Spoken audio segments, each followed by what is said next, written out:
नमस्कार। आइए आज हम NMS 2024-25 के सेट पेपर सामाजिक विज्ञान के प्रश्नों को हल करते हैं जिसमें नागरिकता के विशेष प्रश्न हैं। अंतर्राष्ट्रीय न्यायालय का मुख्यालय स्थित है, तो बी उत्तर सही है, हेग। आइए जानते हैं संयुक्त राष्ट्र संघ के सचिवालय का मुख्यालय जो अमेरिका में है, न्यूयॉर्क में है, जबकि अंतर्राष्ट्रीय न्यायालय का हेग में है। सुरक्षा परिषद का मुख्यालय न्यूयॉर्क में है।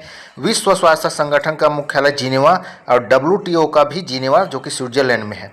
इसी तरह से यूनेस्को का मुख्यालय पेरिस जो कि फ्रांस में है। संयुक्त राष्ट्र खाद्य एवं कृषि संगठन FAO का मुख्यालय रोम, जबकि IMF का मुख्यालय वाशिंगटन DC है।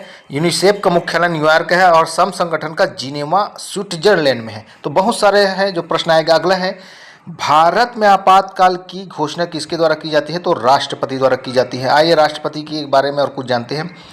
आपातकाल जो है 1962 में चीन के साथ, फिर 1971 में पाकिस्तान के साथ, फिर 1975 में आंतरिक अशांति के कारण लगाया गया था।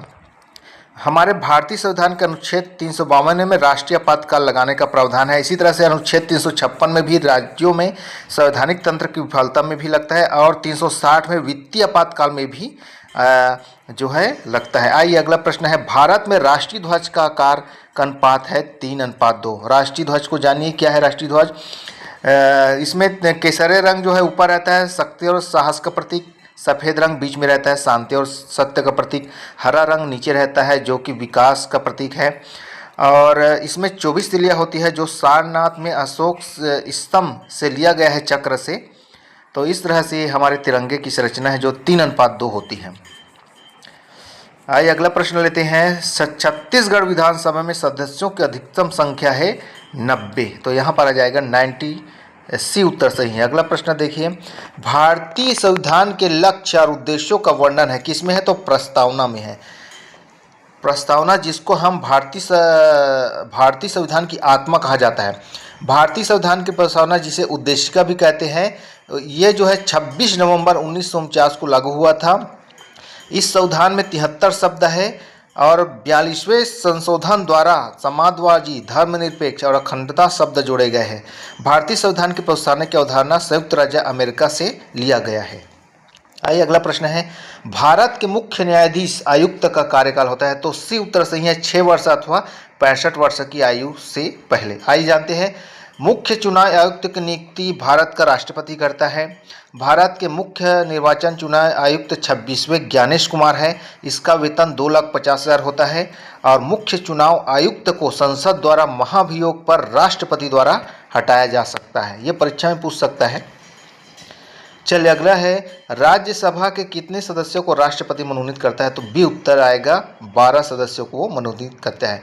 राज्यसभा में अधिकतम 250 सदस्य होता है, जिसमें से 238 सदस्य राज्य और केंद्र शासित प्रतिनिधियों के प्रतिनिधि होते हैं, जिसमें 12 सदस्य राष्ट्रपति द्वारा मनोनीत होते हैं। यह है कि स्थायी सदन है, 6 वर्ष का इसका कार्यकाल होता है। आयरलैंड से लिया गया है यहाँ जो हमारा राज्यसभा है वो। MLA चुने हुए प्रतिनिधि हैं, तो किसके हैं? तो विधानसभा के हैं। यहाँ पर ए उत्तर सही है। 64 निम्न में से कौन सा भारत का पड़ोसी देश नहीं है? तो रूस भारत का पड़ोसी देश नहीं है, डी उत्तर सही है। आइए जानते हैं पड़ोसी देश। भारत के कुल 7-2-9 पड़ोसी देश हैं, अफगानिस्तान, बांग्लादेश, भूटान, चीन, म्यांमार, नेपाल और पाकिस्तान। और 2 और देश है, श्रीलंका और मालदीव, जो समुद्री सीमा से लगता है। बांग्लादेश सबसे ज़्यादा साझा करने वाला पड़ोसी देश है। आइए अगला है, पंचशील का समझौता भारत ने किस देश के साथ किया? तो चीन के साथ किया। 19 अप्रैल 1954 को भारत और चीन के साथ पंचशील समझौता हुआ था। उस समय तत्कालीन प्रधानमंत्री जवाहरलाल नेहरू और चीनी प्रधानमंत्री झोउ एन लाई ने हस्ताक्षर किए थे। तो ये पंचशील समझौता है जो भारत और चीन के बीच हुआ था 19 अप्रैल 1954 को। अगला प्रश्न है, भारतीय रिजर्व बैंक की स्थापना कब की गई? तो यहाँ पर ए उत्तर सही है, 1 अप्रैल 1935 से। आइए विभिन्न बैंकों की स्थापना को जानते हैं।